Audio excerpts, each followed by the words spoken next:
மகேஷ் சாப்பிட்டுக்காக சாப்பிட்றக்கு ஒரு இடத்துல வந்தான்.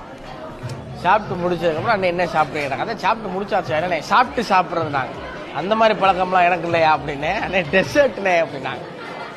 சரி என்ன இருக்குட்டாங்க, என்னமோ சொன்னாங்க, கேரட் அல்வா ஐஸ்கிரீம் மாதிரி என்னமோ சொன்னாங்க. வேறு என்ன பலூடா ஜீரா மாப்பிள்ளை பால் அப்படின்னு சொன்னாங்க.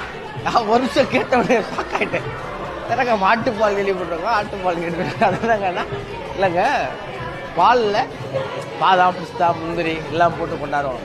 மாப்பிள்ளை பால்னா இல்லைங்க, அது மாப்பிள்ளை ஆகும்போது குடிச்சுக்கிறேன், இப்போ இதுக்கு நமக்கு அதுன்னு ட்ரை பண்ணி பாருங்கன்னாங்க. அதனால் வாங்கி வச்சுருக்கோம். அசிங்கமா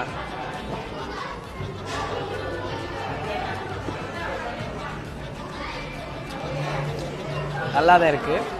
ஆனால் நமக்கு இதுக்கு எதுக்கு? யாருக்கு இந்த மாப்பிள்ளை பாலை கொடுக்கணும்னு நீங்கள் நினைக்கிறீங்களோ அவங்கள கமெண்ட்டை டேக் பண்ணிவிடுங்க.